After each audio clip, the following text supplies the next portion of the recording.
Olá pessoal, tudo bem? Nos vídeos anteriores, nós já escolhemos um sistema, identificamos as ameaças com os thread nesse sistema e descrevemos casos de abuso. A partir daí, nós conseguimos avaliar riscos, considerando a probabilidade e impacto desses casos de abusos acontecerem. Agora, já sabemos quais são os riscos críticos, altos e médios do nosso sistema de matrículas, que foi o exemplo que nós pegamos, né, desde as aulas anteriores. Mas identificar e priorizar os riscos ainda não resolve nenhum problema.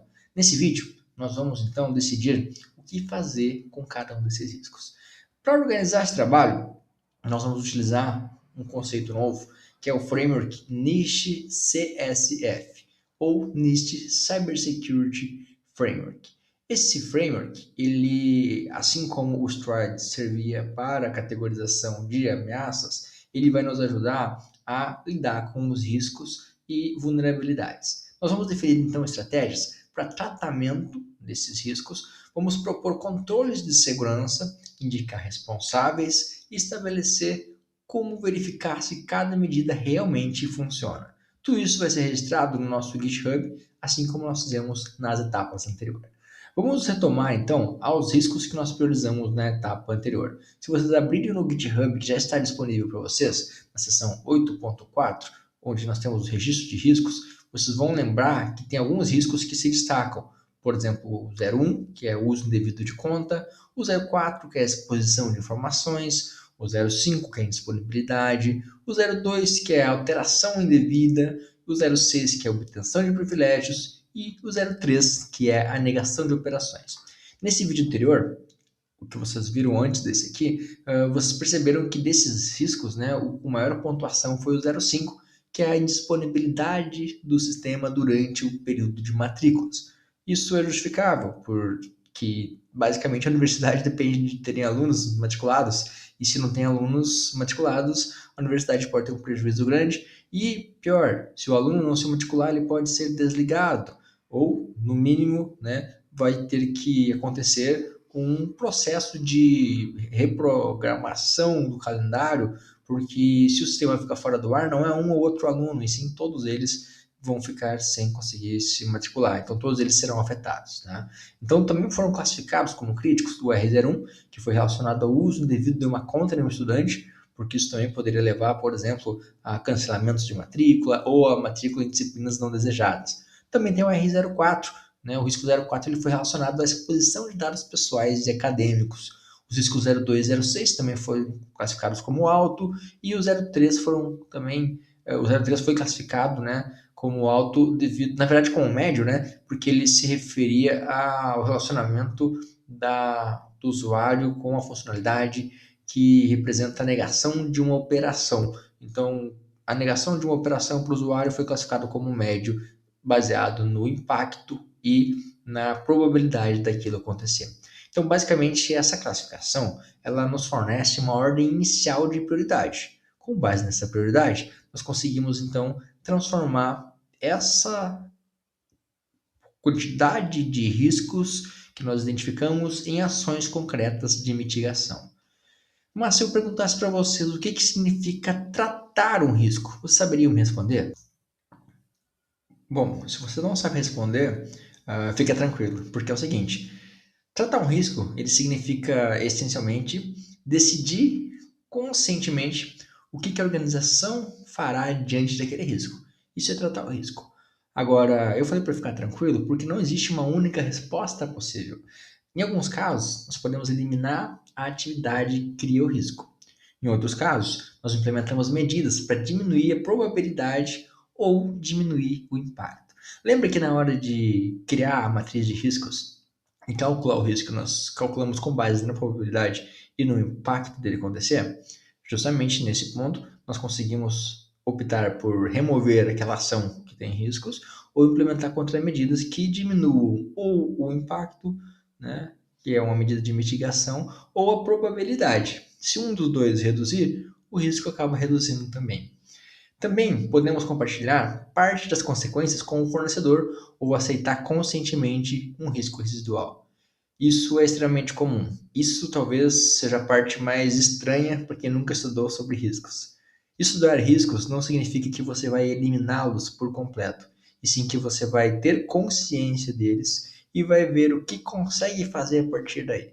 Em alguns casos, você vai simplesmente conviver com ele, porque o custo operacional para resolver aquele risco, para eliminá-lo, por exemplo, ou mitigá-lo de maneira eficiente, é maior do que o próprio dano, do que o próprio impacto que aquele risco pode gerar.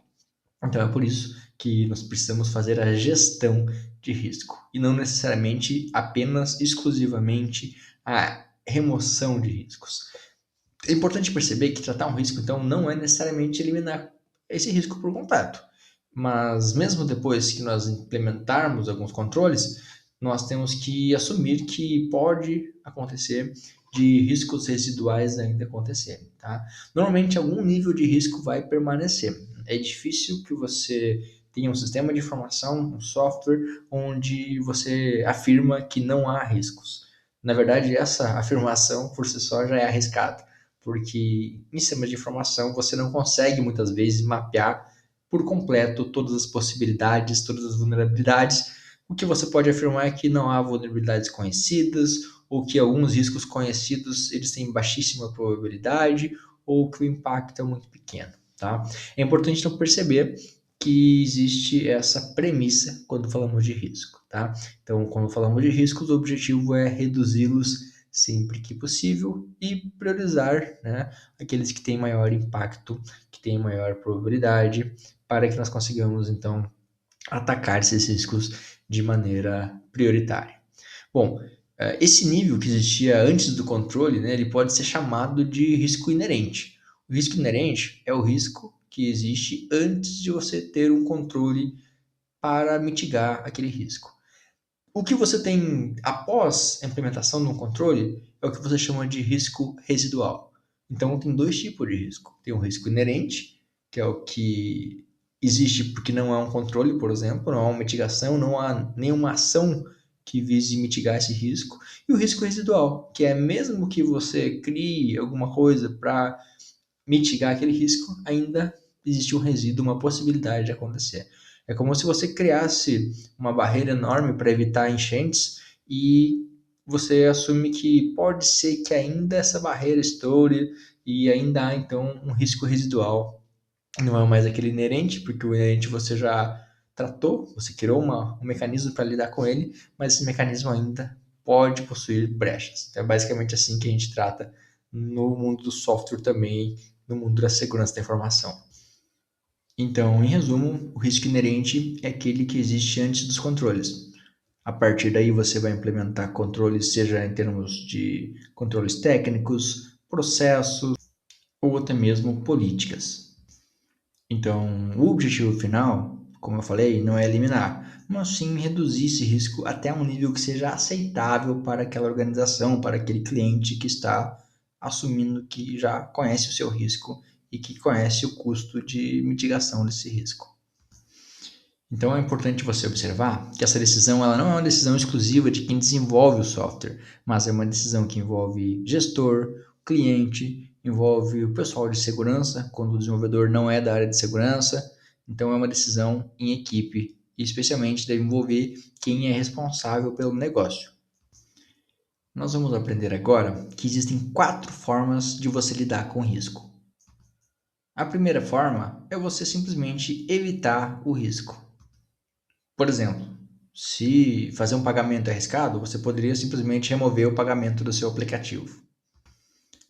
A segunda alternativa é você reduzir o risco. Por exemplo, você pagar para um gateway de pagamento externo onde você não precisa gerenciar cartões de créditos, por exemplo. O terceiro ponto, a terceira alternativa que você pode ter é compartilhar ou transferir o risco. Por exemplo, você pode fazer com que o próprio usuário armazene seu cartão de crédito localmente. Não fique no seu banco de dados, mas fique somente no próprio aplicativo, nos dados locais do usuário. Você está transferindo a ele essa responsabilidade, esse risco está sendo transferido para outro agente. Ou, por fim, você pode aceitar o risco. Por exemplo, você pode armazenar os dados de cartão de crédito dos usuários aceitando que há um risco, mas que você tem controles suficientes para dizer que a probabilidade é baixa de vazar aqueles dados, por exemplo, ou que o impacto seria baixo porque o cartão é virtual ou algo do tipo.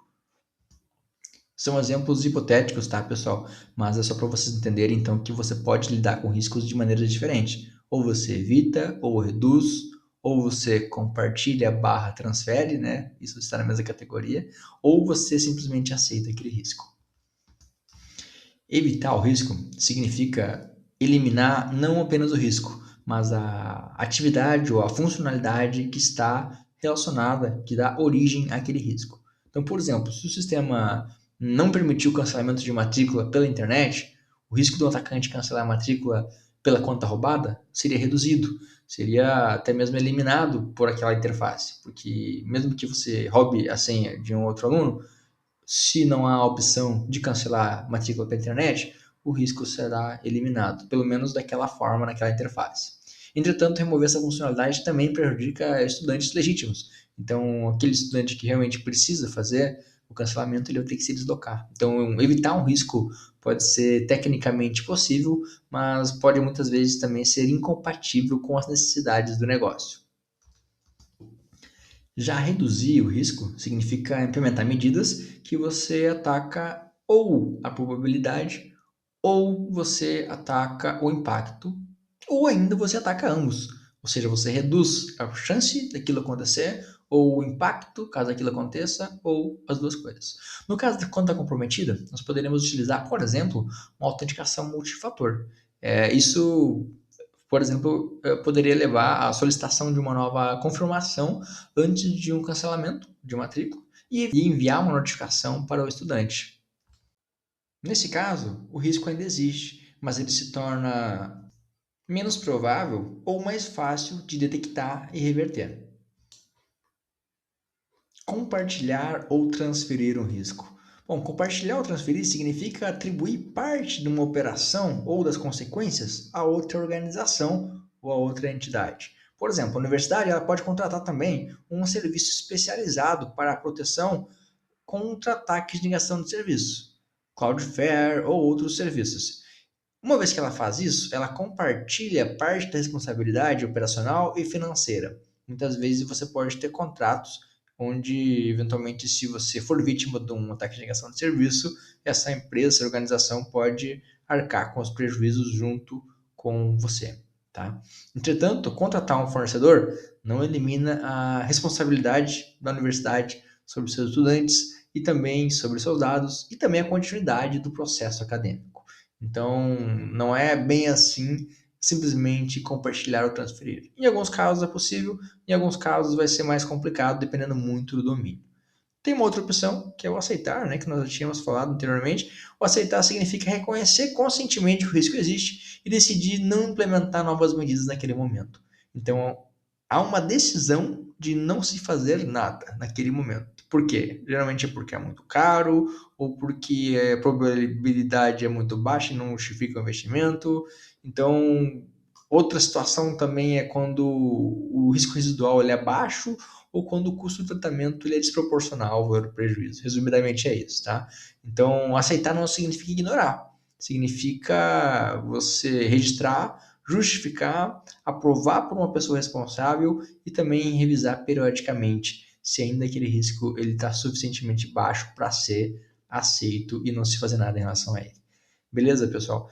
Bom, dado que vocês já conhecem agora essas respostas a riscos, vocês vão entender agora que existe também o NIST CSF, né? O Cyber Security Framework do NIST. Ele é basicamente então uma forma de organizar os resultados que esperamos alcançar com o tratamento de riscos, né? Então nós vamos utilizar o NSF 2.0, a NSF, né, você já sabe a sigla, que é justamente o NIST Cyber Security Framework, né?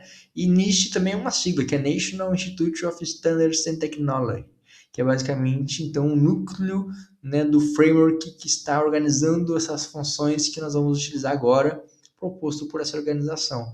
Então esse núcleo é composto do Govern, Identity, Protect, Detect, Respond and Recover. Então basicamente significa governar, identificar, proteger, defender, na verdade detectar, não é defender, tá?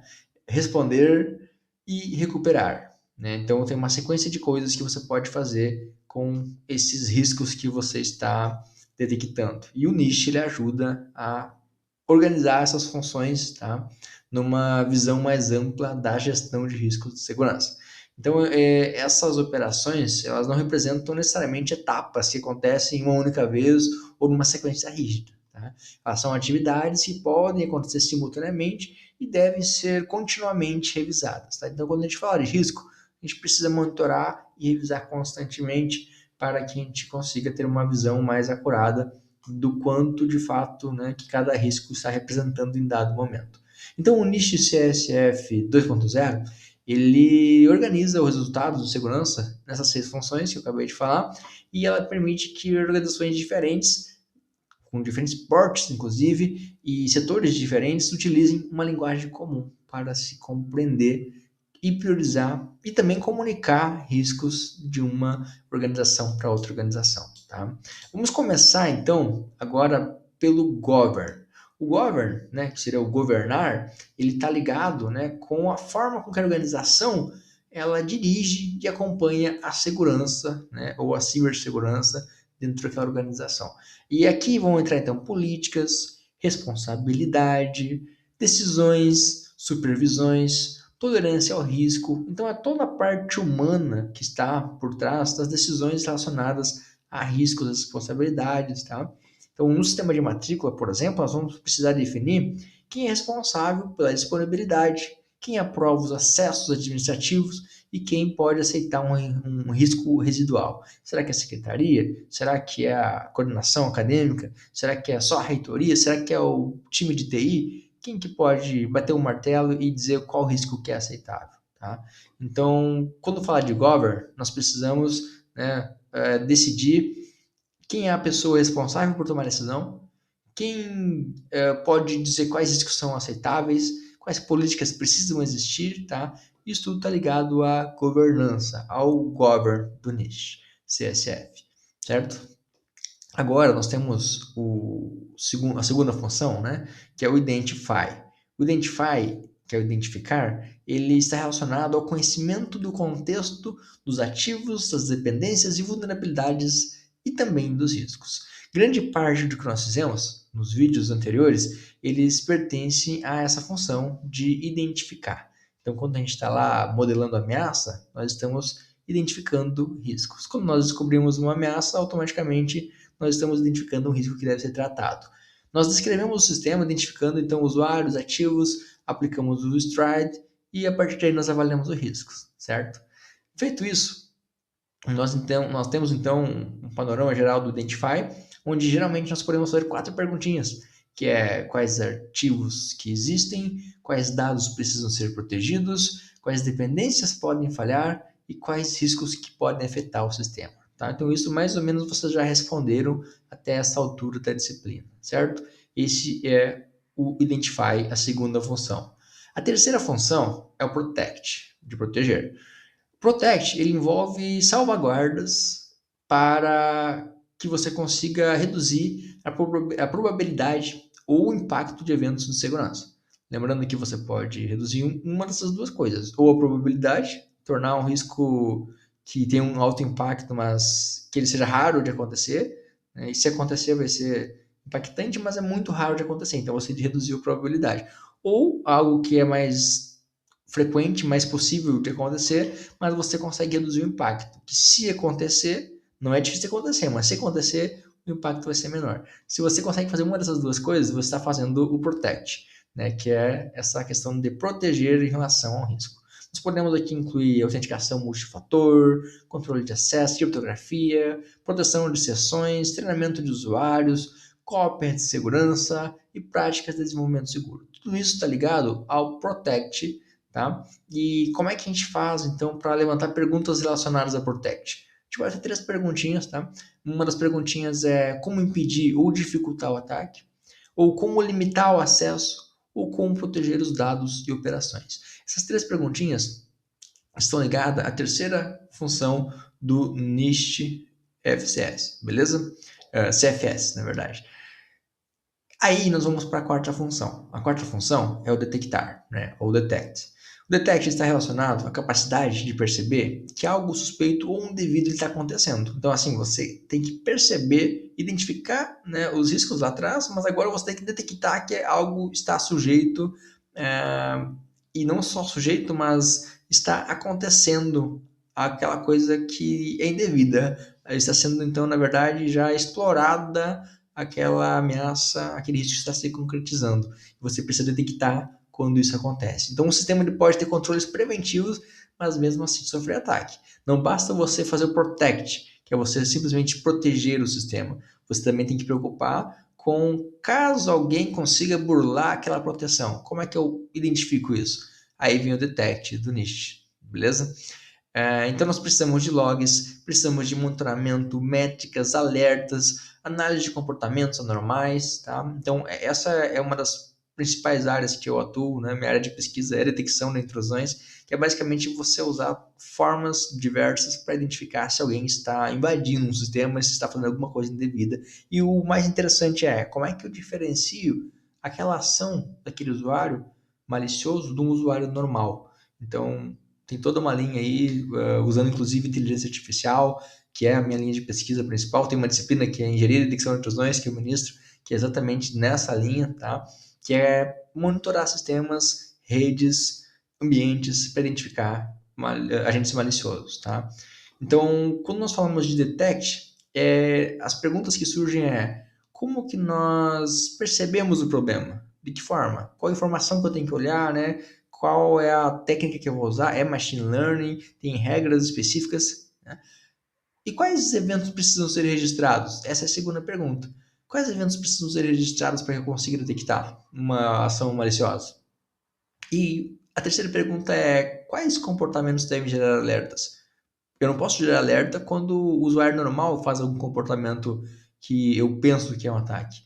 Então eu tenho que tentar identificar o que realmente é um comportamento malicioso e diferenciar isso do comportamento legítimo. Então, essa é a terceira pergunta. Quais comportamentos de fato devem gerar alertas? Tá? Isso não é trivial, existe toda uma linha de pesquisa para isso. Depois, temos a quinta ferramenta ainda, que é o Respond, ou responder. O responder, ele vem como um conjunto de ações tomadas depois que você detecta alguma coisa. Por exemplo, você pode bloquear um acesso, você pode revogar um token, bloquear uma conta como um todo, ou apenas revogar a sessão, você pode notificar alguém, né? Então, ao fazer isso, né, filtrar um tráfego malicioso, investigar registros, comunicar responsável, ao fazer isso, você está atuando no Respond, que é a quinta função, né, do NIST CSF. Além disso, né, nós, ao analisarmos o Respond no contexto do sistema, nós devemos fazer algumas perguntas como: quem deve agir? Como conter esse incidente? Quem precisa ser comunicado? Como investigar o ocorrido? Essas são algumas perguntas, então, que nós fazemos no Respond.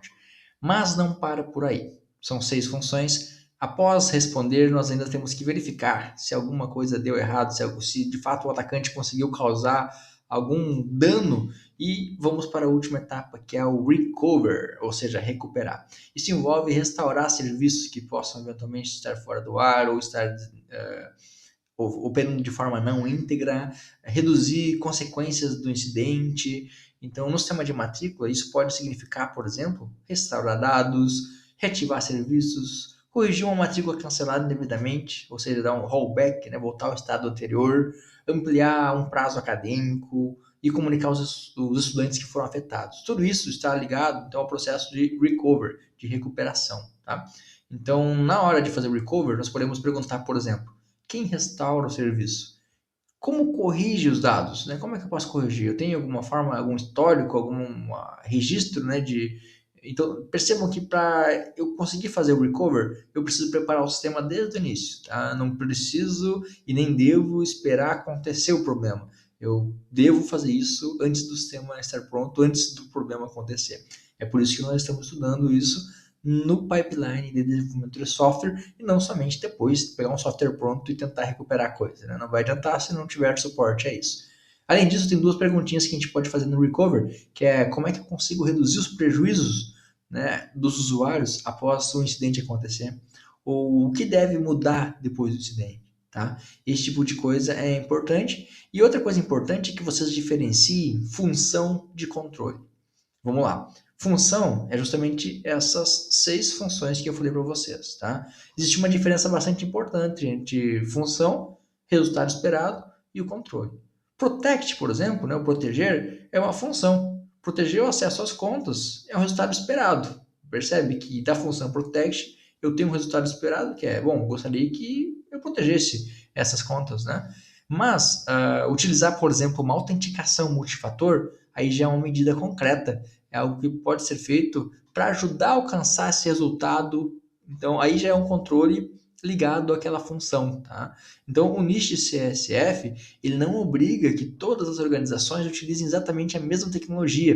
Então, ele é mais agnóstico à tecnologia, ele ajuda a catalogar quais são as categorias ali de vulnerabilidades, similar ao que acontecia lá no Stride, onde nós mapeávamos as ameaças, né?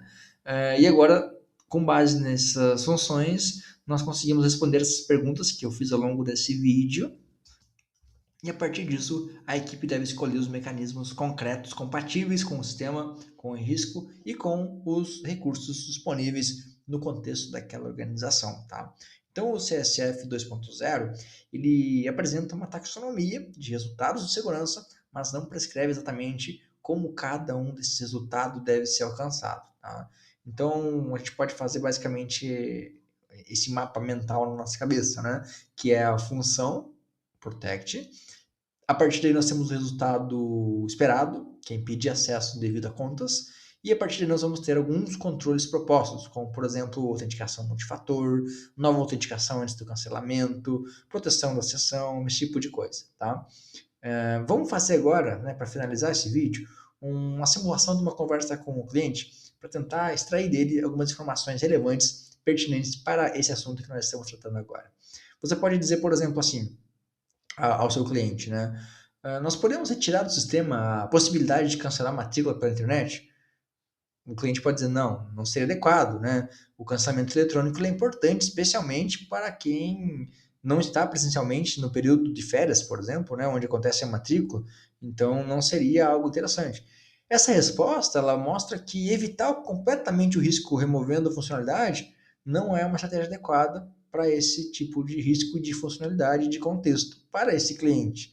Tá? Então, precisamos manter a operação e já que não dá para evitar, vamos então tentar reduzir o risco, tá? Além disso, outra pergunta que pode ser feita é em relação às operações mais sensíveis. A gente pode perguntar, né, para o usuário quais dessas operações que nós deveríamos adicionar aí um controle extra, né, uma proteção adicional. Muitas vezes o cliente ele pode ser leigo e não ter essa resposta, mas vale a pena fazer pergunta porque isso vai ajudar a fazer com que ele mesmo reflita sobre o que mais tem valor para ele, similar ao que a gente já fez lá atrás na modelagem de ameaças, tá? Daqui a pouco ele pode dizer, olha, os cancelamentos, as alterações de vagas, mudanças em resultados, concessão de permissões administrativas, essas são ações que podem causar consequências importantes e que não deveriam acontecer sem uma confirmação e sem um registro. Então o cliente, né, ele pode ter já essa maturidade de ajudar, né, o engenheiro de software a identificar o que é importante e de ser protegido para o seu domínio, né, para o seu negócio. Então, agora nós já sabemos que controles adicionais devem ser priorizados. Nós sabemos também que nem todas as operações precisam necessariamente de possuir o mesmo tipo de proteção. Vai depender, inclusive, do usuário, tá? E do dono do sistema, né? Do stakeholder, a pessoa, a parte interessada ali. E podemos também pensar numa outra pergunta, uma pergunta sobre a disponibilidade. Podemos perguntar, por exemplo, o que acontece se o sistema ficar indisponível próximo do encerramento do período de matrículas, né? O cliente provavelmente vai dizer, olha, a equipe técnica ela vai ter que ser acionada rapidamente, também precisamos de uma forma de comunicar aos estudantes, dependendo da duração do problema pode ser necessário ampliar o prazo, então o cliente, né, se ele tiver já bastante antenado, digamos assim, ele vai ajudar a definir políticas. Percebe que nem tudo vai virar funcionalidade do software, tá? Quando a gente fala de riscos, nós falamos também de políticas, de estratégias de mitigação, de contenção, de ações concretas que podem ser realizadas e nem tudo se resume a software, tá? Embora que o objetivo da disciplina seja software seguro, é importante que vocês saibam que muitas vezes vai além do software e entra também na operação, tá? Então, essa resposta do nosso cliente hipotético, né, ela mostra que disponibilidade não depende apenas de impedir a falha. Nós precisamos detectar, responder, recuperar, tomar decisões administrativas, então isso vai além do software. Outra pergunta que a gente pode fazer é sobre as responsabilidades. Podemos perguntar, por exemplo, quem deveria responder pelos controles e pelas decisões relacionadas a esse risco? Pode ser que o cliente fale, não, aqui quem faz isso é a equipe de tecnologia, como ela deve implementar e monitorar controles técnicos. A área acadêmica deve definir regras, aprovar operações sensíveis e decidir sobre prazos e correções. Já a gestão institucional, né, ela deve aprovar políticas e prioridades. Eventualmente, vai ser isso que vai ser respondido, né, pelo cliente. Diferentes usuários, diferentes pessoas e papéis terão responsabilidades diferentes, tá? Então, um controle sem responsável, ele tende a não ser implementado. Então não adianta eu criar controle se não vai ter alguém para implementar, para manter e para revisar aquele controle. Por isso que o plano de tratamento ele deve sim indicar sempre os responsáveis, tá? Também podemos perguntar sobre evidências. Como saber se os controles realmente estão funcionando? E nós vamos ter que investigar então junto com o cliente, de que forma nós podemos testar esses mecanismos, acompanhar registros e alertas, né, para que nós possamos, inclusive, simular de vez em quando alguma situação com acesso devido ou disponibilidade, para ver se isso a gente consegue monitorar e ver que se de fato está sendo possível rastrear, se esses controles realmente estão funcionando como se pretende que funcione, tá? Também devemos então verificar se a equipe sabe como agir. Então é interessante ter processos que verifiquem isso, tá? Então percebam, isso vai além do software em si, mas é importante. Ao desenvolver o software, é importante que você pense na manutenção, na operação desse software. Isso vai envolver muitas vezes também recursos humanos, capacitação de pessoas que possam depois da manutenção para esse software e um time de resposta a incidentes, eventualmente, certo? Então, pessoal, agora eu vou adicionar para vocês mais um commit lá no nosso Git para que vocês tenham uma ideia, né, de como fazer o entregável que eu estou passando como enunciado no final desse vídeo. Agora, eu estou impressionado com esse professor. São 13h22 da manhã de sábado e olha o que o cara está fazendo para vocês. Ele criou um .md e nesse .md, né, esse arquivo Markdown, que também está lá com o passo 6 no nosso Git da disciplina, olha o que esse cara fez. Ele colocou todo o procedimento que vocês vão ter que fazer para o segundo entregável. Basicamente, né, nós temos aqui então o tratamento de riscos com o NIST CSF e aqui está explicado, né, que após a identificação de riscos você vai fazer então a priorização, né, e com isso o grupo vai definir estratégias. Eu estou simulando aqui um grupo, tá, dizendo então que eu defini estratégias e medidas para reduzir a probabilidade ou impacto, né, conforme nós aprendemos no início desse vídeo que uma dessas duas coisas ou ambas precisam ser reduzidas, né? Então nós, né, o meu grupo hipotético, ele usou o NIST Cybersecurity Framework 2.0, né, que é justamente o que eu estou propondo que vocês usem, para organizar os resultados de segurança esperados. Beleza, como é que nós conseguimos, então, usar o NIST CSF? Aqui está um resuminho do que nós falamos nessa aula, tá? As 6 funções, desde a parte de governo, né, de governança, né, que envolve definição de políticas, responsabilidades, prioridades, critérios de aceitação de riscos, né? A parte da identificação, Identify, que envolve conhecer os ativos, dependências, vulnerabilidades e riscos do sistema. A parte de proteção, que aí já começa a dialogar com o controle, mas como eu acabei de falar para vocês, ainda não são controles, são apenas as medidas em alto nível que devem levar a medidas concretas para que isso seja alcançado. Por exemplo, implementar salvaguardas para reduzir probabilidade ou impacto dos incidentes. Então percebam que isso aqui é algo mais genérico, mais alto nível. Isto é, quais são essas salvaguardas? Isso quem vai definir é a equipe, tá? De acordo com as conversas com o cliente, com o domínio, etc. Temos então aqui o Detect, que basicamente serve para você identificar eventos suspeitos, falhas e possíveis incidentes. O Respond, que é para conter, analisar e comunicar, e também tratar incidentes detectados. E o Recover, tá? Então, basicamente, aqui está o que eu falei para vocês no vídeo, um resumão numa tabelinha. E no 9.1, a gente já começa, então, aqui com as 4 estratégias, que eu também falei no videozinho final para vocês. Lembrando que o compartilhar, ele pode também ser entendido como transferir. Então, você pode transferir ou compartilhar, tá? Por isso que está atribuir parte da operação. Tá? Então, isso aqui também acaba sendo resumo do que nós já conversamos. Tá? E aí, aqui sim, na 9.2, nós já começamos a fazer um link com o que nós tínhamos lá no passo 5 da priorização. Se vocês quiserem, vocês podem clicar aqui para visualizar, né? Então, lembrando, ó, o 5, por exemplo, que era a principal prioridade, era a disponibilidade no período de matrículas, tá? Se nós voltarmos para o passo 6, no 9.2, nós temos aqui o 5 relacionado à disponibilidade. O nível crítico, né, que foi identificado lá, né, na priorização. Então, não é agora que surgiu, não foi o NIST nesse momento que atribuiu-se essa criticidade, e sim foi antes, tá, na nossa priorização, né? E com base nisso, a nossa principal estratégia é reduzir e compartilhar. Ou seja, a universidade pode implementar proteções próprias e também utilizar serviços especializados, como o Cloudflare, por exemplo, que eu mencionei mais cedo, como ter 2 servidores, um servidor backup, como ter um próprio serviço de detecção de intrusões, né? Então, tudo isso são coisas que podem ser feitas para reduzir ou compartilhar a responsabilidade ao risco, né, de indisponibilidade, certo? E tem aqui outros riscos, tá? Obviamente, para vocês, essa tabelinha vai ser bem maior, vocês vão ter vários outros riscos, aqui é só um exemplinho, tá? Então, por exemplo, o uso devido da conta, eu posso reduzir. Como é que eu reduzo esse nível crítico que existe aqui, né, de esse risco crítico de uso devido da conta? Eu posso ter uma funcionalidade de acesso remoto, né, mas que isso seja protegido com medidas extras de proteção, como, por exemplo, eu solicitar um token ou um outro tipo de autenticação de 2 fatores, tá? E assim, então, pessoal, temos aqui toda essa tabelinha, vocês vão ler ela depois com mais calma, já estamos em quase 40 minutos de vídeo, então eu não vou perder muito tempo aqui. Se ficar dúvidas, vocês devem me procurar, mas a ideia é que a lógica você já tenha entendido nessa altura do vídeo, tá? Só mais um para a gente exemplificar junto aqui. Exposição de informações. Como é que eu consigo lidar com isso? Eu posso reduzir. Os dados são necessários ao sistema, então eu não posso remover, né?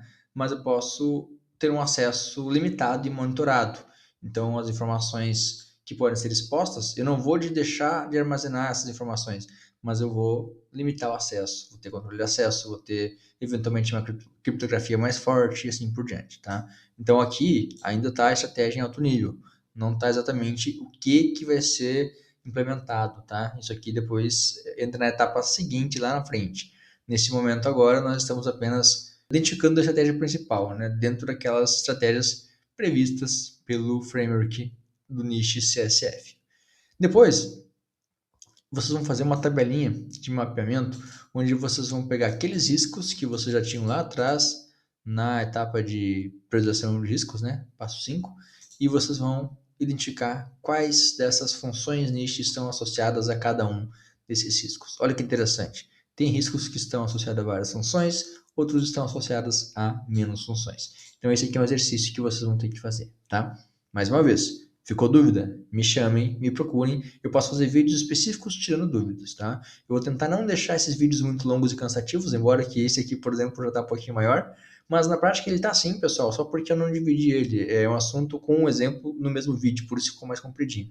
Mas o ponto é, se vocês tiverem dúvidas, eu faço um vídeo bem pontual, rapidinho, esclarecendo as dúvidas. Então me mandem todas as dúvidas que surgirem, beleza? Ok. Então o ponto 9.4, né, ele basicamente vai ter uma tabelinha com o risco, os controles propostos, aí sim, aí nós estamos falando em controle. Lembra que eu falei mais cedo que controle não é função? A função a alto nível. Já o controle é como é que eu alcanço essas funções. E aqui estão os exemplos, tá? Então, quando eu tenho aqui, por exemplo, teste de autenticação, registro de acesso, simulação de cor, todas essas evidências e verificações aqui, eu posso verificar que isso aqui está associado a esse controle, que é autenticação multifator, nova autenticação antes de cancelamento, encerramento seguro de sessão, notificação de operação importante. Então, todos esses controles, eles são associados a esse conjunto de funções. Eles têm responsáveis e eles estão associados a um risco. Tá? A mesma coisa se repete para uma série de riscos aqui. Beleza, pessoal? Vamos pegar o último também aqui para discutir, só para dar um exemplo, né? Obtenção de privilégios. Esse era um dos problemas que nós tínhamos lá, né? Um dos riscos em potencial. Qual que é o controle que está sendo proposto aqui? Ou os controles? Autorização em todas as funções administrativas. Quer dizer, toda vez que alguém vai tentar fazer alguma coisa importante, por exemplo, ampliar o número de vagas, ele pode pedir uma autenticação de 2 fatores. Você quer alterar o número de vagas? Não, pera aí, eu vou te mandar uma mensagem no SMS e você também vai ter que digitar sua senha aqui. Aí, se você conseguiu passar nessas 2 etapas, aí você consegue resolver esse problema. Vocês vão ver também, na próxima aula, que nós temos alguns padrões de arquiteturas, como, por exemplo, o princípio do menor privilégio, que é uma outra estratégia, né, um outro controle que pode ser implementado aqui. Beleza? Então, vocês vão ver que essa parte de controles, vocês vão ter uma maior clareza na etapa seguinte, tá? Por enquanto, façam de acordo com o que vocês sabem. Não se preocupem se não ficar perfeito. Vocês vão poder, mesmo após comitar essa etapa, né, do entregável 2, futuramente vocês vão poder alterar isso aqui para enviar lá no seu trabalho final. Tá? Até mesmo se você identificar novas ameaças e quiser alterar o entregável 1, pode também, tá, pessoal? O que importa é que vocês trabalhem ao longo dessas 3 semanas de aula e no final que vocês tenham um negócio legalzinho, que eu consiga ver que vocês aprenderam a disciplina, certo? Então, pessoal, nós vamos agora verificar que, além de ter essa questão dos controles desse plano, né, de tratamento de riscos, nós vamos ter então uma ordem. E na sequência, vocês podem e devem reportar uma ordem inicial de implementação. Por exemplo, eu posso dizer que a primeira coisa que tem que ser feita é reforçar a atualização das funções administrativas e acadêmicas. Isso vai reduzir os riscos 2, 4 e 6. Depois, proteger operações de contas sensíveis, reduzindo o risco 1. E assim por diante, tá? Então, isso aqui, pessoal, é o template que você tem que fazer para o item 9.5, tá? Que é a ordem de implementação inicial. Esse Markdown aqui, pessoal, do entregável 2, eu já reuni todos os passos deles em um único arquivo. Tá? Então, lá no entregável 1 eu quebrei em passo 1, 2, 3, 4 e 5, né? Para ficar um pouco mais didático, mas para ficar agora mais autocontido e não ficar bagunçado, eu coloquei todo o entregável 2 em um único arquivo. Então, vocês podem, inclusive, usar isso aqui como enunciado. É essa estrutura, é isso que está aqui que vocês vão ter que fazer para o sistema de vocês, tá? Depois da ordem de implementação, nós temos aqui, olha que interessante, uma estimativa do risco residual. Lembra que nós falamos que tem o risco iminente e tem o risco residual? O residual, ele mostra o que realmente é esperado que se mantenha de risco. Então, em todos os casos, percebe que nós estamos reduzindo de alguma maneira a expectativa de riscos, de alto para baixo, de crítico para médio e assim por diante. Como é que nós conseguimos verificar se esse residual está aceitável? Então, nós temos uma condição para aceitar o residual. Então, por exemplo, o requisito 1, nós olharmos aqui, o requisito 1 era uso indevido de conta de estudante, né? Para fazer cancelamento indevido, perda de vaga, etc. Se nós formos olhar aqui embaixo, então, o requisito 1, nós temos aqui a autenticação reforçada, alertas, a funcionalidade de reversão. Né? Se nós tivermos todos esses controles implementados, aí nós podemos aceitar um risco médio. Percebe que o risco não ficou baixo, nós não eliminamos o risco, mas de crítico ele veio para médio. E como é que a gente sabe se dá para aceitar esse risco residual médio? Se nós tivermos isso daqui.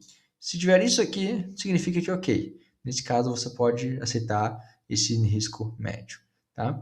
Percebam que os críticos vieram todos para médio aqui, tá? Então, o 4 e o 5, que eram também a exposição de informações acadêmicas, e o 5, que é a indisponibilidade no período de matrículas, realmente é difícil pra caramba mitigar de forma totalmente eficiente, né? Então, por isso que veio como médio. Mas como é que eu sei que eu posso aceitar esse risco médio, né? Bom, com base nas condições para aceitar o residual. Então, no caso do 4, Se eu tiver controle de acesso, minimização e monitoramento funcionando, eu posso aceitar o 4 como com um nível residual médio. Tá? Já o 5, se eu tiver teste de carga, alertas e plano de contingência executados com sucesso, eu posso aceitar o nível residual. Por fim, vocês vão ter uma conclusãozinha onde vocês vão demonstrar o que vocês conseguiram alcançar com essa etapa do entregável. E é isso. Isso resume o entregável 2 de vocês.